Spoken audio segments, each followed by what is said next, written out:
Fresh fish. It had been for 45-minute wait for a table.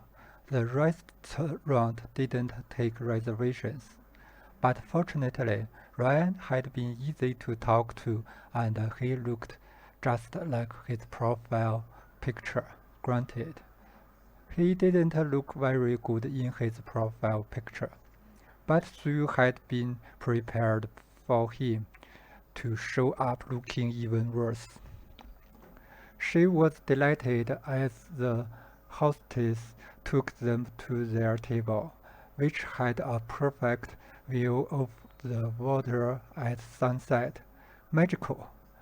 She had no plans for a long-term relationship with Ryan, but the romantic atmosphere increased the chances that she might get some action later tonight.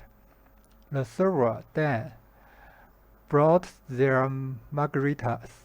Our special tonight is a plunk grilled salmon with a habanero glaze.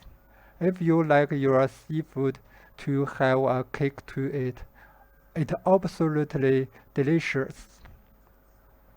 And you know we have the freshest fish anywhere.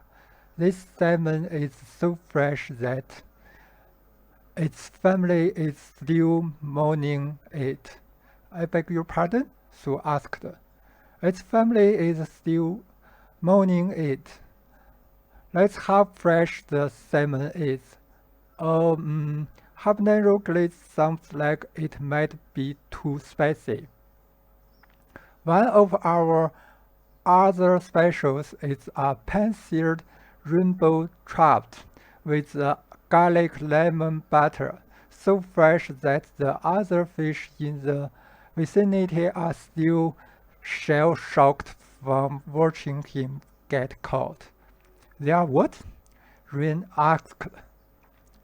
When you are swimming through the lake and one of your best friends suddenly had a hook rip through his face, and then he's yanked with out, warning right out of the water, and you never see him again.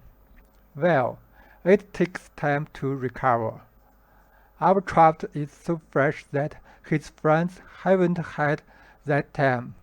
They are still discussing how it all happened so fast. 1 second he was there, the next second gone. I don't really want the trout, said Sue. Well, the mahi-mahi is exquisite. While you were waiting for this very table. That mahi-mahi was still swimming around with her loving family. Her husband still hasn't come to terms with the loss. He doesn't know how to tell their 6 children that mommy won't be coming home. At this very moment, he's trying to put on a brave face. At other seafood restaurants, the family of the mahi-mahi would have proceeded their grief hours ago, but our seafood is so fresh that you can almost hear the sobs of the children, little bubbles of sadness coming from their mouths. Now that, my friends, is fresh fish. That's horrible, said Sue. Dan frowned. I don't follow. I don't want to eat seafood with traumatized families. Well, one important thing to remember, they are fish. It's not like that mahi-mahi was going to accomplish anything except for being delicious. My point wasn't to make you feel sorry for the families of your dinner, but rather to paint a picture in your mind of how fresh it was. You could have just said it was caught hours ago. Sue pointed at the window. You could have told me it was caught from that very lake. Oh, you definitely don't want to eat fish that comes out of that lake, unless you find contaminants tasty. You'd be eating the fish and watching the bones come to life to seek vengeance.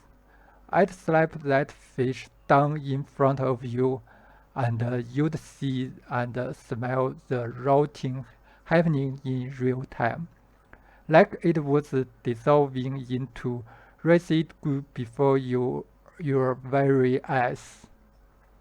That's disgusting, said Ryan. Why would you say that when I'm getting ready to order fish?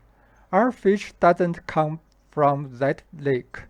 I apologize. I thought that was clear. I understood that part, but you can't stand there and talk about rotting fish when somebody is trying to decide what kind of fish to order. I was making the point that our fish won't dissolve into residue before your very eyes. No disrespect, but try to keep up. You are making this all very appetizing, said Sue. He looked at Ryan. Is it all right if we go someplace else? Yes, of course. They pushed back their chairs and left the restaurant. You know, I'm not actually that hungry, Sue told Ryan. Maybe we should just skip the dinner part of our date and get to something more interesting, maybe at my place. Ryan smiled and took her hand. I'm all in favor of that. Wow, could you believe that guy? I've never had a waiter like that. Me either. He's the kind of guy who would go on a date and just start talking about venereal diseases. Like he'd go into great detail about herpes symptoms, how the sores look and everything, and then wondered why you got upset because he was saying that he didn't have herpes. Why would why would you say that? Sue asked. Why? When we were headed back to my place, would you bring that up? What? I wasn't talking about venereal diseases. My point was that our waiter would. He's the one with no social skills. I was making fun of his clueless nature. Sue let go of his hand. I think this date is over. At 2:24 a.m., after 3 hours of tossing and turning in bed, Ryan realized what he'd said wrong.